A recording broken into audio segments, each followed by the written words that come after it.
Halo Sobat Catatan Isu, dimanapun Anda berada, balik lagi dengan saya di konten isu lokal hari ini ya. Saya membahas isu lokal soal Kabupaten Kuningan. Jadi kemarin itu ada yang nanya ke saya soal mantan Bupati Aceh Purnama, apakah bisa mencalonkan lagi Bupati di 2024, apakah enggak gitu. Karena kata dia perasaan udah 2 periode gitu Pak Acep ini. Pada waktu itu saya menjawab tergantung. Kenapa tergantung?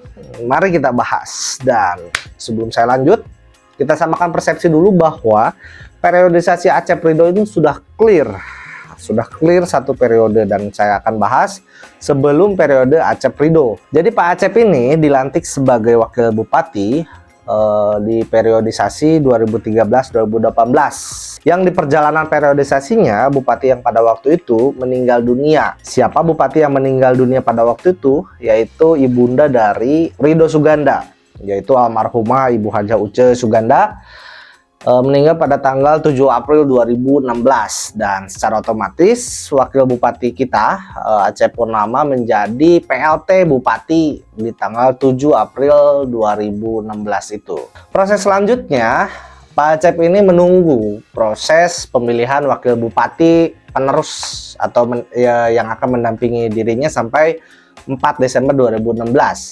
Dan 2 bulan setelah itu dipilihlah Dede Sembada, singkat cerita dilantik oleh Gubernur Ahmad Heriawan di tanggal 14 Juni 2016 untuk menemani Pak Acep sampai 4 Desember 2016. Pertanyaannya, apakah itu dianggap 1 periode atau enggak, kan begitu pada saat Acep menjadi bupati dan Dede Sembada menjadi wakil bupati. Jika kita mengacu pada Undang-Undang Pemilu, pasal 58 Undang-Undang nomor 32 2004 dan PP nomor 6 2005 yang isinya ini dan ini, mungkin saja ini ditafsirkan Pak Acep ini sudah masuk 2 periode dengan Dede Sembada. Tapi tafsir itu tidak semudah itu. Kasus yang mirip-mirip seperti ini sudah pernah juga masuk ke Mahkamah Konstitusi, seperti pada putusan MK nomor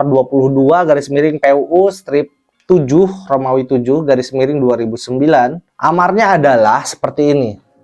Jadi masa jabatan yang dihitung 1 periode adalah masa jabatan yang telah dijalani setengah atau lebih dari setengah masa jabatan. Mungkin ada titik terang nih teman-teman. Pertanyaan selanjutnya adalah, apakah Pak Acep ini kurang dari setengah masa jabatan atau lebih dari setengah masa jabatan, kan itu? Jawabannya adalah tergantung lagi. Jika dihitung dari 7 April 2016 ketika Pak Acep menjadi PLT Bupati, maka ini bisa dikatakan 2 periode atau itu dikatakan 1 periode penuh. Tapi kalau misalkan dihitungnya dari tanggal 14 Juni 2016, maka ini dikatakan kurang dari setengah masa jabatan. Kurangnya berapa hari? Kurangnya 9 hari. Gila. Saya sih nunggu aja. Apakah ada yang berani gitu lawan politiknya Pak Acep Purnama ini mengajukan uji materi ke Mahkamah Konstitusi? Karena Mahkamah sendiri sebetulnya berpendapat bahwa Undang-Undang Akuo tidak mengatur secara jelas. Hasil amar tersebut juga berdasarkan pertimbangan pendapat para ahli. Tahu saja coba di sini. Tapi pada akhirnya saya juga berharap sih memang Pak Acep ini mencalonkan bupati ya. Karena walaupun berat memang, karena PDIP Kuningan menurut info-info yang beredar itu akan convert caleg. Artinya akan ada pemilihan ketua baru di periodisasi 2024 sebelum pilkada katanya.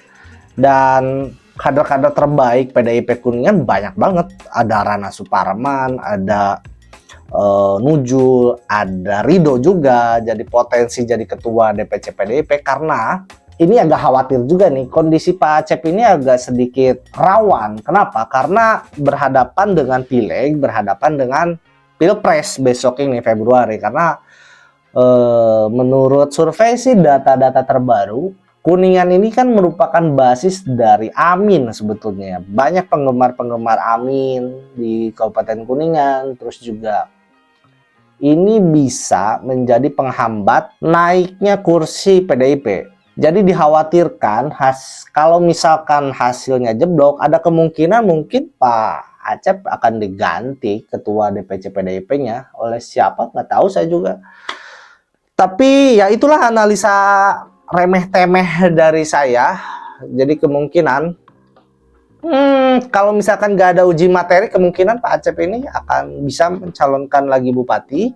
Tapi kalau ada uji materi, ada kemungkinan Pak Acep ini gagal menjadi calon bupati. Karena agak riskan juga itu, perbedaannya cuma 9 hari kalau dihitungnya setelah pelantikan ya. Karena proses proses pemilihan wakil bupatinya juga lumayan panjang. Ini ada 2 bulan lebih. Jadi mungkin ada kemungkinan ini dalam waktu 2 bulan itu ketika pemilihan wakil bupati sengaja diperlama agar pelantikannya lebih dari setengah masa jabatan. Itu kemungkinan aja.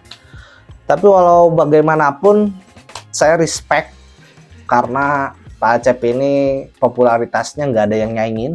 Walau disandingin dengan Ridho juga masih peringkat pertama lah gitu. Pak Acep Purnama ini tidak ada yang bisa melawan gitu soal popularitas, elektabilitas, orang nomor 1 itu.